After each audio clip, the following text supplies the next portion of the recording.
एक 15 साल के लड़के ने एडिनबर्ग रॉयल सोसाइटी में एक रिसर्च आर्टिकल पब्लिश कर दिया। ये आप सुनकर हैरान हो रहे होंगे, यार ये 15 साल का लड़का कैसे कर सकता है। जी हाँ, बिल्कुल कर दिया। अब क्या ये उसने बिल्कुल ठीक तरीके से किया कि गलत तरीके से किया, आए आज हम इस वीडियो में ये देखते हैं। अस्सलाम वालेकुम, मेरा नाम डॉक्टर अली अहमद है और आज हम बात करने जा रहे हैं जेम्स क्लार्क मैक्सवेल, जो कि 1831 में स्कॉटलैंड में पैदा हुआ। ये लड़का जब 8 साल का ही था तो कहा जाता है कि इसकी माँ इस दुनिया से चली गई और इसका बाप एक वकील था और बहुत ही फेमस वकील था। अब जो असल बात है रिसर्च पेपर वाली, वो मैं आपको बताने जा रहा हूँ कि जेम्स क्लार्क मैक्सवेल की कोई गलती नहीं है। वो तो पढ़ने में ठीक था और एक अच्छी तालीम हासिल कर रहा था, मगर उसके बाप ने, जो कि एक फेमस वकील था, उसने अपने बेटे की हौसला अफजाई के लिए जब वो 15 साल का हुआ तो उसने एक रिसर्च आर्टिकल उसके नाम से पब्लिश करवा दिया, वो भी मैथ का, जिसमें कर्व को डिफ़ाइन किया गया है। और जबकि वही कर्व का आर्टिकल जेम्स क्लार्क मैक्सवेल से 2000 साल पहले अक्लीदस ने अपनी बुक द एलिमेंट में लिखा हुआ था, यानी कि ये कोई नई बात नहीं थी। बहरहाल जेम्स क्लार्क मैक्सवेल एक अच्छा इंसान था, वो अपना काम करता रहा, उसको ज़रूर इससे हौसला अफजाई हुई। आगे चल के देखते हैं कि उसने आखिर क्या चीज़ कही कि वो इतना फेमस हो गया। जेम्स क्लार्क मैक्सवेल असल में आइज़ैक न्यूटन और माइकल फैराडे से मुतासर था और इसने भी फ़िज़िक्स पर काम करना शुरू किया। इसको भी बहुत शौक़ था फ़िज़िक्स पर काम करने का। इसने भी इलेक्ट्रिसिटी और मैग्नेटिज़म के कवानीन बताए और इसने इस दुनिया को बदल के रख दिया। इसने लाइट का बताया कि जो कि न्यूटन ने कहा था कि लाइट एक पार्टिकल है, जबकि इसने बताया लाइट पार्टिकल नहीं है, लाइट एक इलेक्ट्रोमैग्नेटिक वेव है, जिसने इंसानों की सोच को बदल के रख दिया।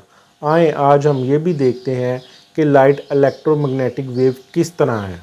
सबसे पहले 1820 में सर हैंस क्रिश्चियन ने जब ये बताया कि इलेक्ट्रिक फील्ड से मैग्नेटिक फील्ड पैदा होता है, तो उसके फ़ौरन बाद ही माइकल फैराडे ने जब इसका उल्ट किया, मैग्नेटिक फील्ड से इलेक्ट्रिक फील्ड पैदा किया, वहाँ से ये आइडिया आगे चलकर जेम्स क्लार्क मैक्सवेल को आया। उसने कहा ये दोनों फील्ड जो एक दूसरे को पैदा कर रहे हैं, ये किसी जगह पर इकट्ठे भी हो सकते हैं, यानी कि इलेक्ट्रिक फील्ड और मैग्नेटिक फील्ड एक ही जगह पर मौजूद होंगे। ये थ्योरी 1865 में मैक्सवेल ने पेश की कि इलेक्ट्रिक फील्ड और मैग्नेटिक फील्ड एक ही जगह पर इकट्ठे होंगे। ये इलेक्ट्रिक फील्ड और मैग्नेटिक फील्ड वेव्स रिलीज़ करते हैं, जो कि वेव्स आगे चलती हैं एक डायरेक्शन में ख़ास और वो ही लाइट प्रोड्यूस करती हैं। और इसी को उसने कहा कि ये वेव्स इलेक्ट्रोमैग्नेटिक वेव्स हैं जो कि लाइट प्रोड्यूस कर रही हैं। इस थ्योरी को शुरू में तो कोई नहीं मानता था, मगर 1888 में हेनरिच हर्ट्ज़ नामी एक साइंटिस्ट ने ये इलेक्ट्रोमैग्नेटिक वेव्स प्रोड्यूस की और लाइट को डिटेक्ट किया और मैक्सवेल की इस थ्योरी को ठीक साबित किया। यानी कि आप देखें ये सफ़र कहाँ से शुरू हुआ, सर हैंस क्रिश्चियन ने से फिर माइकल फैराडे से फिर क्लार्क मैक्सवेल और फिर सर हेनरिच हर्ट्ज़ ने 1888 में इस थ्योरी को कंप्लीट किया। सर हैंस क्रिश्चियन से स्टार्ट हुई थ्योरी, सर हेनरिच हर्ट्ज़ पे आके कंप्लीट हुई, जिसमें मेन रोल माइकल फैराडे और जेम्स क्लार्क मैक्सवेल का है। इस तरह लाइट को आज लोग इलेक्ट्रोमैग्नेटिक वेव की सूरत में देखते हैं, ना कि न्यूटन की उस थ्योरी पे कि न्यूटन कहता था एक पार्टिकल है। न्यूटन ने यह भी कहा था कि लाइट डेंसन मीडियम में उसकी स्पीड तेज़ हो जाती है, जबकि गलत था।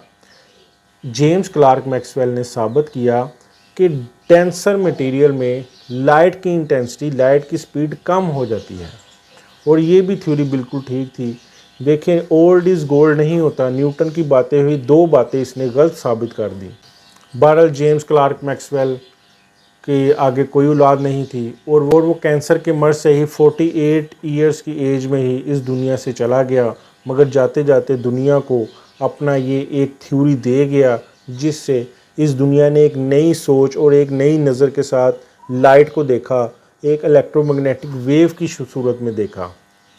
अगर जेम्स क्लार्क मैक्सवेल ना होता, शायद आज लाइट का ये राज हमें पता ना चलता। बहरहाल क्लार्क मैक्सवेल ने बहुत अच्छा काम किया है। असल में हम बुक पढ़ रहे हैं दी 100 बुक, जो कि माइकल हार्ट ने लिखी है। इसने जेम्स क्लार्क मैक्सवेल को 24 नंबर पर रखा है, क्योंकि इसने लाइट की हमें एक डायरेक्शन बताई। ये पार्टिकल नहीं है, ये इलेक्ट्रोमैग्नेटिक वेव है, इसलिए राइटर ने इसको 24 नंबर पर रखा है। चलें, फिर भी मैं मुतमिन हूँ। राइटर ने 23 नंबर पे माइकल फैराडे को रखा है, 24 नंबर पे जेम्स क्लार्क मैक्सवेल को रखा है।